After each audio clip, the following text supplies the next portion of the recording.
इन राष्ट्र नायकों को सम्मान नहीं दे सकते, वे किसी मानसिक विकृति के शिकार हैं और उनके उपचार की आवश्यकता। नायक तो महाराणा है, महाराणा। घास की रोटी खानी मंजूर की। महाराणा प्रताप का यह जीवन हम सबको सदैव प्रेरणा देता है।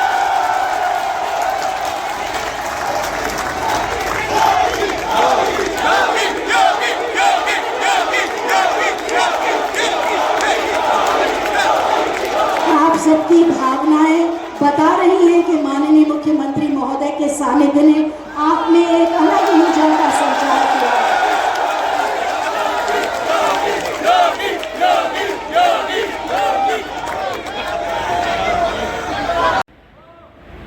राष्ट्र नायक महाराणा प्रताप की इस भव्य प्रतिमा के लोकार्पण का सौभाग्य आपने प्रदान किया है।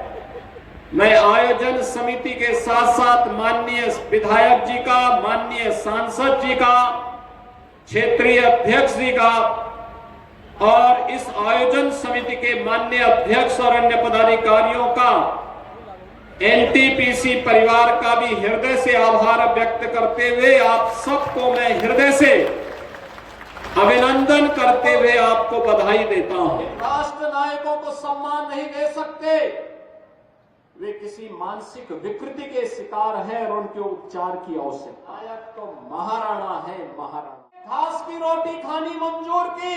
महाराणा प्रताप का यह जीवन हम सबको सदैव प्रेरणा देता रहेगा। आज भी कोई चित्तौड़गढ़ जाता है, पूरा देश हल्दी घाटी की माटी को ले जाकर के उसे एक तीर्थ के रूप में सम्मानित करता है। और याद करिए, ये भारत के अंदर ही हो सकता है। महाराणा तो नायक है ही है, महाराणा प्रताप का घोड़ा चेतक भी हम सब के लिए एक नई प्रेरणा छोड़ करके सोनी भक्त का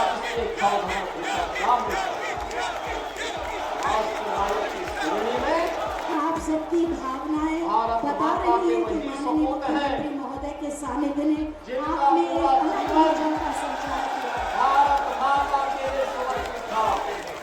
स्वदेश और स्वधर्म के लिए जिन्होंने अपना जीवन समर्पित किया, जिन्होंने घास की रोटी खानी मंजूर की, लेकिन विधर्मियों के सामने झुकना मंजूर नहीं किया।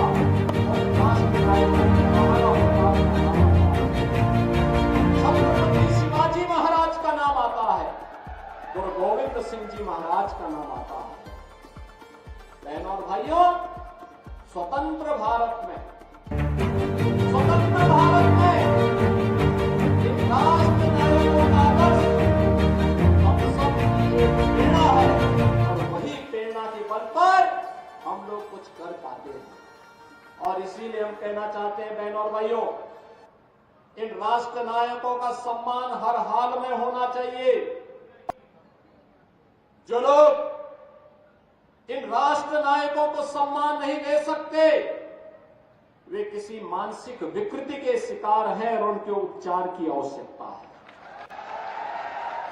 उनको व्यापक उपचार की आवश्यकता है, क्योंकि राष्ट्र नायकों का सम्मान के बगैर वर्तमान पीढ़ी आगे नहीं बढ़ सकती, उनको एक नई प्रेरणा प्राप्त नहीं हो सकती। वर्तमान पीढ़ी को प्रेरणा प्राप्त होती है महापुरुषों के जीवन चरित्र से, उनके व्यक्तित्व और कृतित्व से। और महाराणा प्रताप ने अपने जीवन कालखंड में ही मेवाड़ राजवंश से जुड़े हुए वे सभी क्षेत्र जिन्हें कभी अकबर ने हड़पने की कुत्सित चेष्टा की थी, उन्हें वापस लेकर के अकबर को भी घुटने टेकने के लिए मजबूर कर दिया था। और इसीलिए तो हम कहते हैं कि नायक तो महाराणा है, महाराणा। अकबर नायक नहीं हो सकता।